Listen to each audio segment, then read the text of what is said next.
এজনী ছোৱালী, বয়স 20 বছৰ। ৰূপ দেখিলে লাগে যেন আকাশৰ পৰা সৰি পৰা এটি তৰা। মেঘালী চুলি, চকুত মায়া, চলন ফুৰণ সাজোন কাচোন অতি সাধাৰণ। কিন্তু তাইৰ এই পৃথিৱীত নিজৰ বুলিবলৈ কোনো নাই। তাইৰ ঠিকনা অনাথ আশ্ৰম। তাইৰ বয়স যেতিয়া 4 বছৰ আছিল, তেতিয়া তাই ৰাস্তাত ঘূৰি থাকোঁতে গুৰুজনাই তাইক আশ্ৰমলৈ আনিছিল। এতিয়া আৰু গুৰুজনা এই পৃথিৱীত নাই, কিন্তু তেওঁৰ শেষ ইচ্ছা আছিল যেতিয়ালৈ তাইৰ বিয়া নহয়, তাই যেন আশ্ৰমৰ চোৱা চিতা কৰে আৰু বিয়াৰ পিছতো আশ্ৰমৰ লগত অহা যোৱা ৰাখে। গুৰুজনাই তাইৰ নাম দিছিল এঞ্জেল প্ৰিয়া। এতিয়া কণমানি শিশুহঁতে তাইক প্ৰিয়াবা বুলি মাতে। প্ৰিয়াই বাহিৰা জগতৰ বিষয়ে ইমান একো নাজানে আৰু জানিবলৈ চেষ্টাও নকৰে। তাই কণমানিহঁতৰ লগত খেলি ধেমালি কৰি জীৱনটো আনন্দত পাৰ কৰি আহিছে।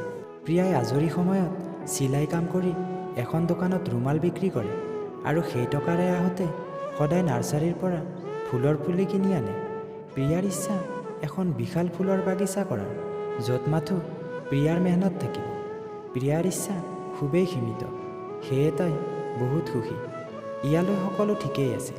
তাইৰ বাহিৰত অহা যোৱা সময় আছিল ৰাতিপুৱা 9 বজাৰ পৰা 9:30 বজালৈ। ঠিক একেই সময়তে সেই পথেৰে অফিচলৈ যায় এজন যুৱক, নাম দীপ, বয়স 23। সি সদায় তাইক দেখে হাতত ফুলৰ টাব লৈ ৰাস্তা পাৰ কৰে। তাই এনেই ধুনীয়া আৰু হাতত ফুলৰ টাব লৈ আৰু ধুনীয়া লাগে। প্ৰিয়াক দেখিলে কোনোবাই পচন্দ নকৰিব এনে কোনো কথাই নাই। দীপে এদিন অফিচ বন্ধৰ সুযোগ লৈ প্ৰিয়াক ৰাস্তাত আগভেটি ধৰি ক'লে, শুনাচোন, কথা এটা কওঁ। প্ৰিয়াই ক'লে, ৰাস্তাত এনেকৈ অচিনাকি মানুহৰ লগত কথা পাতিলে মানুহে কি ক'ব? কিবা কাম থাকিলে আশ্ৰমৰ ঠিকনাটো দি ক'লে তালৈ আহিব। দীপে এদিন ডনেশ্যন দিয়াৰ বাহানাৰে আশ্ৰমলৈ গ'ল। প্ৰিয়াৰ লগত কথা পাতিলে, দুয়ো চিনাকি হ'ল। কিছুদিন পিছত দীপে প্ৰিয়াক প্ৰপ'জ কৰিলে। তাই কোনোমতেই মনা নাছিল। প্ৰিয়াই তাইৰ জীৱনৰ সকলো কথা খুলি ক'লে। লগতে এই আশ্ৰমখনে মোৰ সকলো বুলি কৈ উচুপি উঠিল। সেই সময়ত দীপে বহুত আৱেগিক হৈ পৰিল আৰু প্ৰিয়াক প্ৰতিশ্ৰুতি দিলে, মই তোমাক গোটেই জীৱন সুখত ৰাখিম, তোমাৰ সুখ দুখত তোমাৰ লগত থাকিম, কেতিয়াও তোমাক নেৰোঁ। দীপৰ প্ৰতিশ্ৰুতিত প্ৰিয়াৰ মন যেন নৰম হ'ল। লাহে লাহে দুয়োকে ভাল পাব ল'লে। এনেকৈ এবছৰ পাৰ হৈ গ'ল। এদিন দীপে প্ৰিয়াক ক'লে, আজি ফুৰিবলৈ যাওঁ ব'লা। প্ৰিয়াই সুধিলে, ক'ত যাবা? দীপ, তুমি কোৱা। প্ৰিয়া, মই নাজানো। দীপ, অয়ো যাবা নেকি? প্ৰিয়া, অয়ো কি? দীপ হাঁহি এটা মাৰি, তুমি যে আৰু। প্ৰিয়া, সঁচাকৈ মই নাজানো, কোৱা না। দীপ, গ'লে বুজিবা।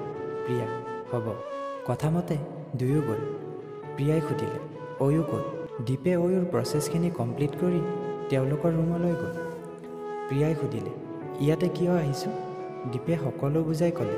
প্ৰিয়াই ক'লে, মোৰ কিন্তু একেবাৰে ঠিক লগা নাই। দীপ, ৰিলেক্স, আমিতো এনেও বিয়া হ'মেই, তুমি ইমান ভয় কৰিছা কিয়?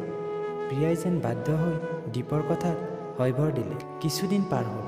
দীপৰ প্ৰমোশ্যন হ'ল। তাক মুম্বাইলৈ পঠিয়ালে। ইফালে প্ৰিয়াৰ গা ভাল নহয়, খাব নোৱাৰে, বমি ভাৱ। তাই ওচৰতে থকা চৰকাৰী হস্পিটাললৈ গ'ল। ডক্টৰে টেষ্ট কৰাই ক'লে, কংগ্ৰেচুলেশ্যন, আপুনি মা হ'ব ওলাইছে, টেক কেয়াৰ। মই অলপ দৰৱ লিখি দিছোঁ, সকলো ঠিক হৈ যাব। প্ৰিয়াই মুখত এটা মিছা হাঁহি মাৰি কেতিয়া ওলাই আহিব পাৰিব তাৰে চিন্তাত আছিল। তাই বাহিৰলৈ আহি প্ৰথমে দীপক ফোন কৰিলে। দীপ, হেল্ল' কোন? মই, প্ৰিয়া। অঁ প্ৰিয়া, অলপ বিজি আছোঁ, এঘণ্টা পিছত কৰা। এঘণ্টা পিছত আকৌ প্ৰিয়াই ফোন কৰিলে।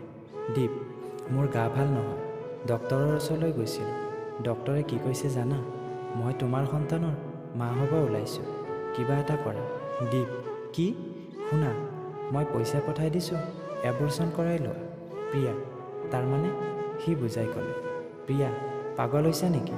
দীপ, মই পাগল হোৱা নাই, এতিয়া মোৰ বিয়াৰ বয়স হোৱা নাই আৰু মই বহু ওপৰলৈ যাব আছোঁ। প্লিজ মূৰটো নষ্ট নকৰিবা, যি কৈছোঁ তাকে কৰি লোৱা। প্ৰিয়া, কান্দি কান্দি, দীপ, মই তোমাক এনে বুলি ভবা নাছিলোঁ, তোমাক মই বহুত বিশ্বাস কৰিছিলোঁ, তুমি মোক এনে নকৰিবা। মই এতিয়া কি কৰিম? আৰু তুমি যিটো কৈছা সেইটো মই কেতিয়াও কৰিব নোৱাৰোঁ।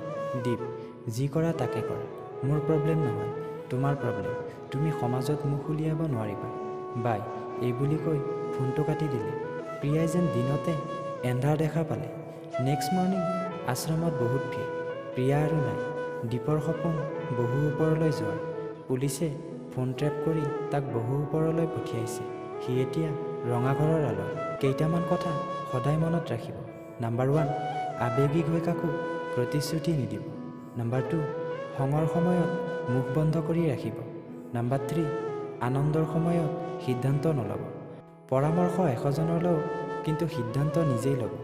লাগিলে ঠগ খাওক, কিন্তু আনক নঠগিব। ভিডিঅ'টো কেনে পালে কমেণ্ট কৰি জনাব। ভাল লাগিলে লাইক এটা কৰি দিব, কিয়নো আপোনালোকৰ অকণমান সঁহাৰিয়ে পৰৱৰ্তী ভিডিঅ' বনাবলৈ উৎসাহিত কৰে। আৰু যদি চেনেলটো নতুনকৈ চাই আছে, ছাবস্ক্ৰাইব কৰি বেল আইকনটো অল কৰি ৰাখিব পৰৱৰ্তী ভিডিঅ'বোৰ আগতীয়াকৈ চাবলৈ। আজিলৈ ইমানে। ধন্যবাদ। জয় আই অসম।